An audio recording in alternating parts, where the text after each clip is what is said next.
Hello, everybody. What's going on? It is the Totemist update. We've been waiting for it. I debated you a little bit yesterday. I'm sorry. I was given a little bit of misinformation. But either way, it doesn't matter. Totemist update. It's time. We can take a look at the entire family. All of them are great. So let me know what you guys think. First of all, if you guys haven't already, I would appreciate if you check out my New York Comic Con vlog video. Basically, we've just put like a little thing together about like what happened in New York, the meetup, the con, the booth. You could take a look and see what's going on. Other than that, let's get right into this. So, new monster Totemist has been added. So, they all obviously they all share the skill 1s. They do have a skill 4, which is kind of like an automatic effect kind of thing. It's like a second passive. So, Totem Magic, all of their skill 1s, attacks the enemy target, recovers the HP of the ally with the lowest HP ratio by 15%.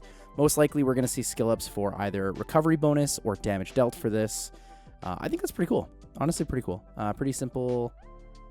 Kind of like Lulu, but, you know, maybe a little more reasonable, he said with great hope. Their skill 2 totem friends. Now, the fire one and the dark one have this one. It is attacks all enemies to remove beneficial effects granted on them and disturbs HP recovery for 2 turns with a 50% chance each. Now, I assume the skill ups are going to make this either 75 or 80, which puts it in the Chung Pong range for skill ups, Chung Pong style strip, where it's 75%. But the most interesting thing here is actually the passive on the fire one, which is what I actually believe makes her the second best of all of them and the best of the regular elementals. Ancestor's Wisdom passive inflicts continuous damage for 2 turns when you attack the enemy on your turn, and inflicts continuous damage to the enemy target for 2 turns when you're attacked by a target during the enemy's turn. So if someone attacks you, you deal dots to them. If you attack enemies, you deal dots to them. I think it's pretty cool, you know? It's like a Rica with like a strip built in there at the same time. The Volcanic Tribe Totem, though, the skill 4 passive is what's most interesting to me. So this mechanic will apply to all of them. Stacks 1 totem whenever you are attacked by a target during the enemy's turn, or when you use a skill during your turn. Now, that applies to all totems, so I'm not going to cover that every single time. Becomes able to use the Volcanic Tribe Totem skill when you stack 3 totems. Attacks all enemies to remove 1 beneficial effect each. Decreases the HP by 5% per harmful effect granted when you use the skill. And up to 10% damage is applied to a boss. You're boss limited for damage on that. I think that's great. It's like Rica, Tatu, and a stripper all built in one. I'm interested in seeing the base stats. Usually support types are pretty strong. High base HP, high base defense. Hopefully good speed on the Totemists. But we'll have to see how things go. Water Totemist, the support.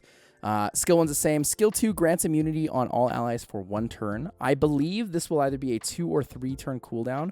I think by itself, it's not super strong when you look at the skill, because it really doesn't do anything, right? It's just immunity, no cleanse. It's only 1 turn.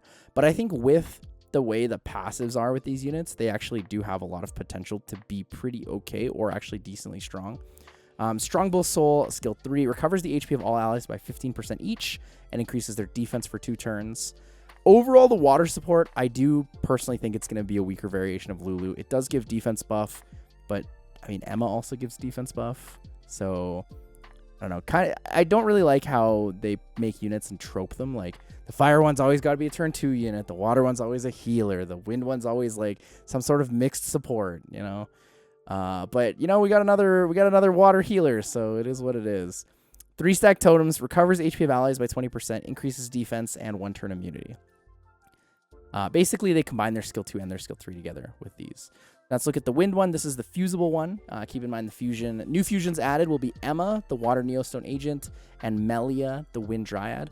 You also require a Vertihile and a Bernard to craft the wind Totemist.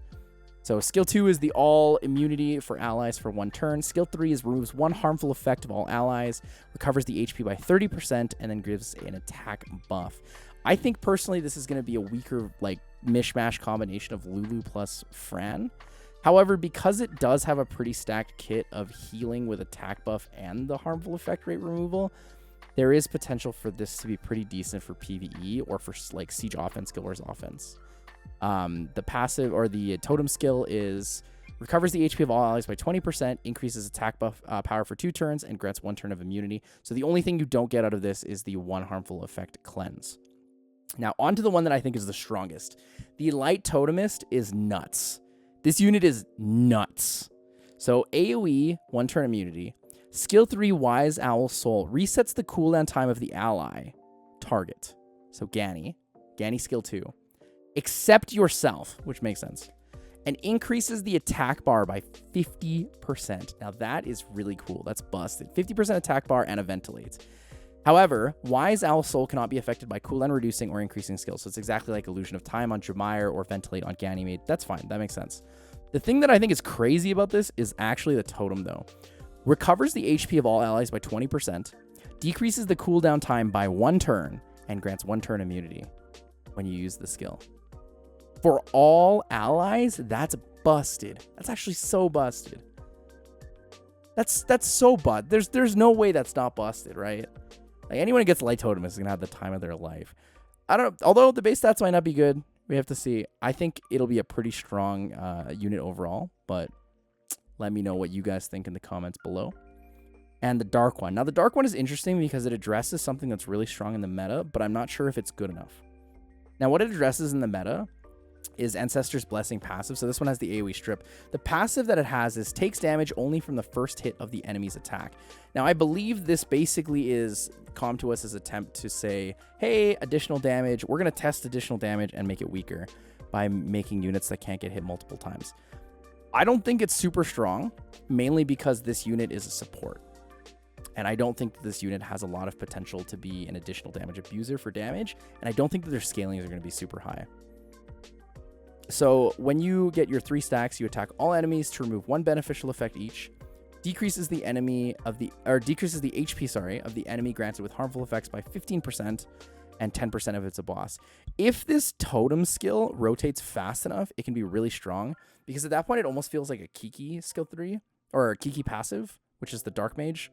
But I'm not confident in the Dark Support Totemist being incredibly strong. Just gonna go out and say that.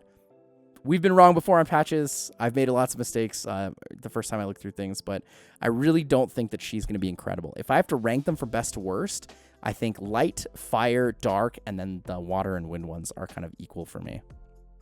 So notes, can't be used in Europe Cup, can't be used in World Finals. That's fine.